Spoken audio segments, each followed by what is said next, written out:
अगर आपको आज का एपिसोड पसंद आए तो द ब्लैंक पेज ऑफिशियल को सब्सक्राइब ज़रूर करिएगा और बेल आइकन को प्रेस करना मत भूलिएगा।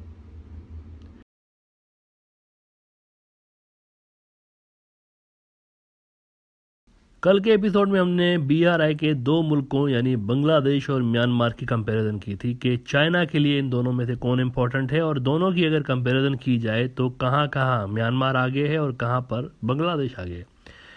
लेकिन म्यांमार के अलावा एक और भी ऐसा मुल्क है जिसका बांग्लादेश से पास्ट में गहरा ताल्लुक़ रहा है, और वो मुल्क है पाकिस्तान। एक वक्त में बांग्लादेश भी पाकिस्तान का हिस्सा हुआ करता था, और आज के बांग्लादेश और पाकिस्तान दोनों ने मिलके 1947 में इंडिया को तोड़ के मुस्लिम आइडेंटिटी की बुनियाद पर जो सफ़र एक साथ शुरू किया था वो 1971 तक ही चल सका। और 1971 में बांग्लादेश जो है ये बांग्ला नेशनलिज्म और सेक्युलरिज्म को लेकर आगे चल पड़ा, और उसके बाद लेकिन बांग्लादेश और पाकिस्तान के रिलेशंस कोई ज़्यादा अच्छे हिस्ट्री में हमें मोस्टली नज़र नहीं आते। लेकिन अब पिछले 1-2 साल से इन दोनों मुल्कों के रिलेशंस काफ़ी अच्छे होते हुए नज़र आ रहे हैं, और इसका मेन रीज़न ये है कि दोनों मुल्क एक ही रीजनल ब्लॉक में शामिल हैं, दैट इज़ चाइनीज़ ब्लॉक, और दोनों मुल्क बीआरआई के मेंबर भी हैं। लेकिन आज ज़रा देखते हैं कि दोनों मुल्क आज कहाँ खड़े हैं और किस मामले में बांग्लादेश आगे और किस मामले में पाकिस्तान अच्छा परफॉर्म कर रहा है, इसमें देखते हैं।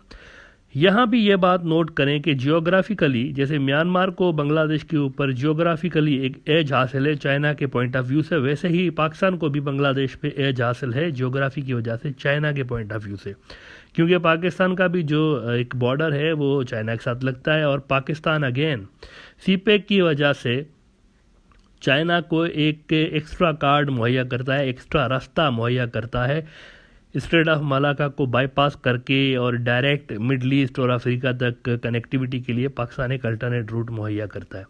लेकिन इसके अलावा जो चीज़ें हैं, एक तो जियोग्राफिकल एक स्ट्रेटजिक पॉइंट ऑफ व्यू से पाकिस्तान एक इम्पॉर्टेंट मुल्क है। अलबत्ता इसके अलावा जो फैक्टर्स हैं उस पर हम बात करते हैं। एरिया के हिसाब से पाकिस्तान बांग्लादेश से काफ़ी बड़ा मुल्क है, लगभग 8 गुना बड़ा मुल्क है एरिया के हिसाब से। पाकिस्तान की जो टोटल लैंड एरिया है ना ये 8,81,913 स्क्वायर किलोमीटर है, जबकि बांग्लादेश का एरिया 148,460 स्क्वायर किलोमीटर है। 8,80,000 वर्सेस 1,48,000, तो एरिया के हिसाब से बांग्लादेश पाकिस्तान से काफ़ी कम है।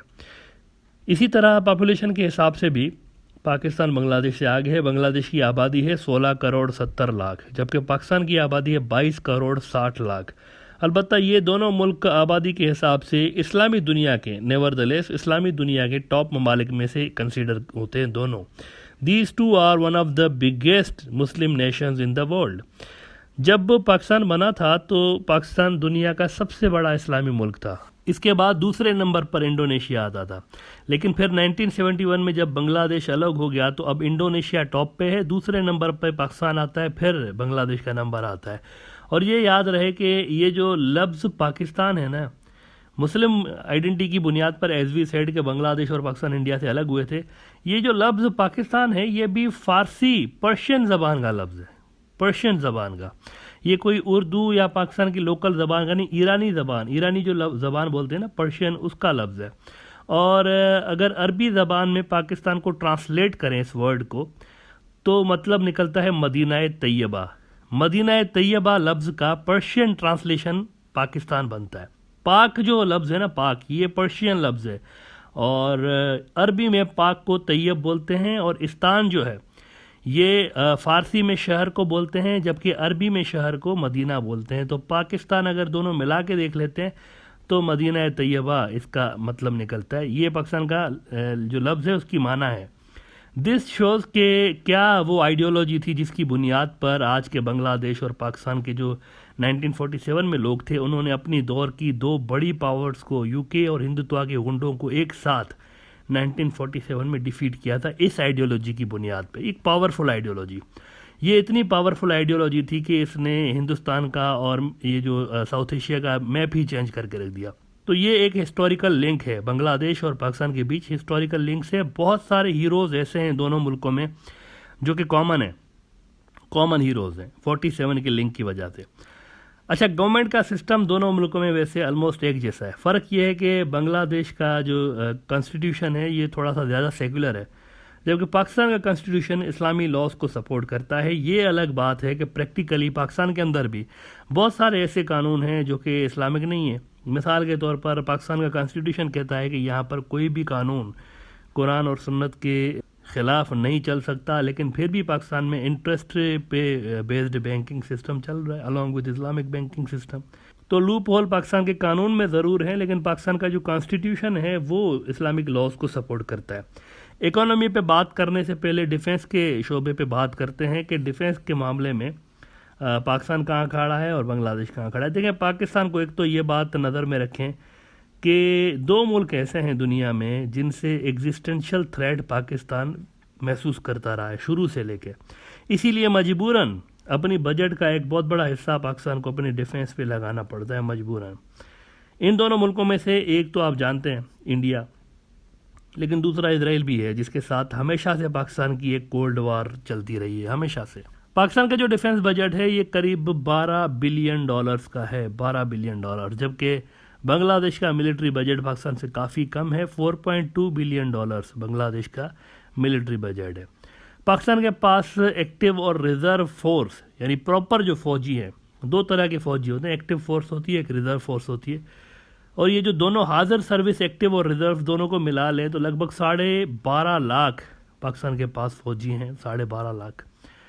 लेकिन बांग्लादेश के पास एक्टिव और रिज़र्व फौजी जो हैं फौजी ये 2,70,000 हैं।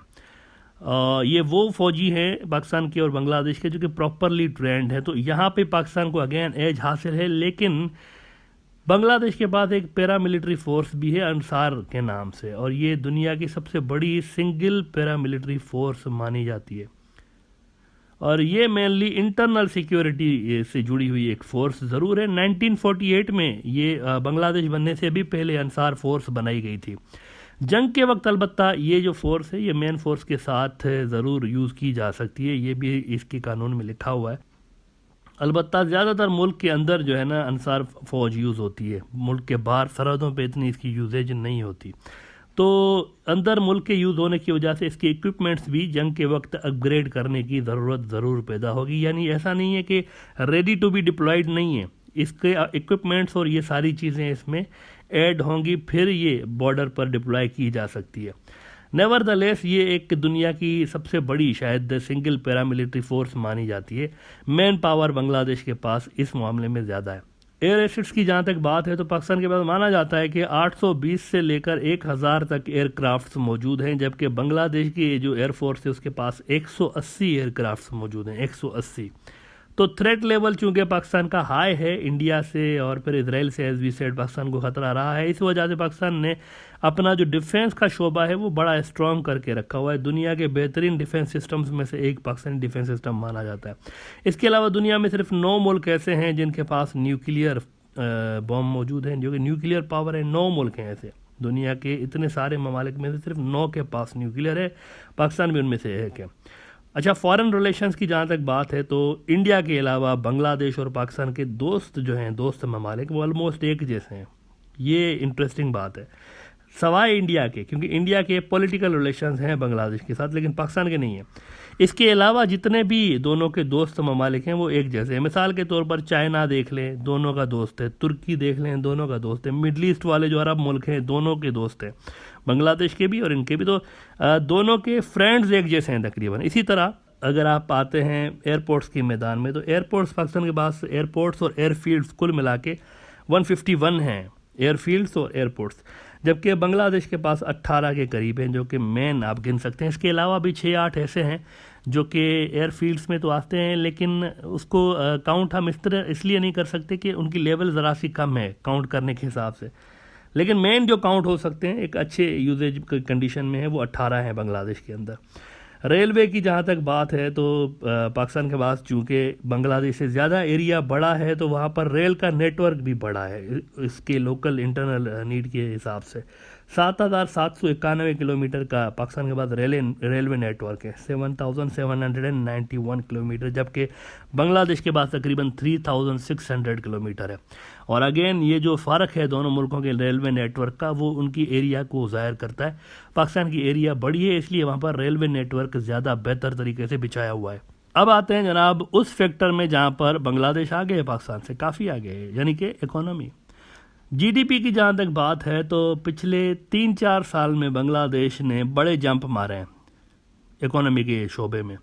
पिछले 3-4 साल में बांग्लादेश बड़ा बेहतरीन परफॉर्म कर रहा है, सिर्फ पाकिस्तान ही नहीं, इंडिया से भी अच्छा परफॉर्म कर रहा है। एज अ रिजल्ट बांग्लादेश की नॉमिनल जीडीपी पाकिस्तान से आगे हो चुकी है। पाकिस्तान की जो नॉमिनल जीडीपी है वो है $263 बिलियन की, लेकिन बांग्लादेश की नॉमिनल जीडीपी जनाब $324 बिलियन, पाकिस्तान की 263, इनकी 324, यानी ये नॉमिनल जीडीपी में आगे। इसी तरह से जीडीपी पर कैपिटा जो है वो भी बांग्लादेश की पाकिस्तान से आगे है।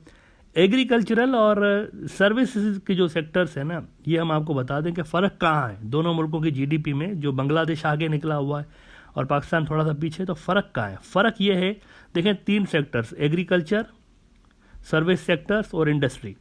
इसमें एग्रीकल्चर और जो सर्विस सेक्टर है, इसमें पाकिस्तान की जीडीपी ग्रोथ बांग्लादेश से आगे है, सर्विसेज में और एग्रीकल्चर में। लेकिन वो जो इंडस्ट्रियल ग्रोथ है वो बांग्लादेश की बहुत तेज़ हो चुकी है। असल में जो बांग्लादेश आगे गया है ना रिसेंट कुछ सालों में, वो उनकी इंडस्ट्रियल सेक्टर ने बड़ा ज़बरदस्त तरीके से ग्रो किया है। इसी वजह से बांग्लादेश की जो जीडीपी है उसमें तेज़ी आई हुई है। इंडस्ट्रियल सेक्टर वहाँ पे वो आगे जा रहा है और वहाँ पे वो पाकिस्तान को भी बीट कर रहा है, और एज वी सेड के इंडिया को भी कई फैक्टर्स में उसने बीट किया हुआ है। एशियन डेवलपमेंट बैंक की डेटा के अनुसार पाकिस्तान में 24.3% लोग ऐसे हैं जो कि गरीब हैं, जिनको गरीब कहा जा सकता है, जबकि बांग्लादेश में 20.5% लोग ऐसे हैं जहां पर गुर्बत है, जिनको गरीब कहा जा सकता है। 2016 में बांग्लादेश की आबादी में भी गुर्बत जो थी, गरीब लोगों की तादाद तकरीबन उतनी थी जितनी पाकिस्तान के अंदर थी। लेकिन अगेन एज वी सेड 2016 के बाद जो बांग्लादेश की इकोनॉमी में तेज़ी आई है, तो इसलिए वहाँ से गुर्बत की सतह से नीचे जो लोग रहते हैं उनकी जो तादाद है वो कम होकर पाकिस्तान से नीचे आ गई है। अच्छा, एक अहम फैक्टर ये भी है कि पिछले कोई 40 साल से, ये बड़ा इंपॉर्टेंट फैक्टर है, ये जो इकोनॉमी के मैदान में बांग्लादेश आगे गया है और पाकिस्तान थोड़ा पीछे गया है, एक बहुत बड़ा फैक्टर ये है कि पिछले तकरीबन 40 साल से पाकिस्तान इनडायरेक्टली जंगों में इन्वॉल्व रहा है, जंगों में रहा है। उसके पड़ोस में अफगानिस्तान में पहले सोवियत यूनियन आ गया, प्रॉक्सी वॉर लड़ता रहा पाकिस्तान। उनके निकलने के बाद अमेरिका आ गया, प्रॉक्सी वॉर लड़ता रहा पाकिस्तान, जंग लड़ता रहा है, इनडायरेक्टली जंग लड़ता रहा है। इसके अलावा इंडिया का जो उसका बॉर्डर है वो मुसलसल हॉट रहा है, वहाँ पर तो जंगी माहौल रहा है, मुसलसल हॉट रहा है। तो ये एक बड़ा जंगों का जो फैक्टर है ना, इसने भी पाकिस्तान की इकोनॉमी पे बड़ा असर डाला हुआ है। तो अगर 2 बड़े इंडिकेटर्स की at the end of the day आप बात करें डिफेंस और इकोनॉमी में, तो डिफेंस में पाकिस्तान बड़ा ज़बरदस्त तरीके से परफॉर्म करता रहा है ट्रेडिशनली। लेकिन बांग्लादेश जो है वो इकोनॉमी के मामले में पाकिस्तान से, उसकी जो इकोनॉमिक ग्रोथ है वो पाकिस्तान से बहुत आगे निकल चुकी है। बांग्लादेश पाकिस्तान से यहाँ पर इकोनॉमिक फ्रंट पे अच्छा परफॉर्म कर रहा है इस वक्त।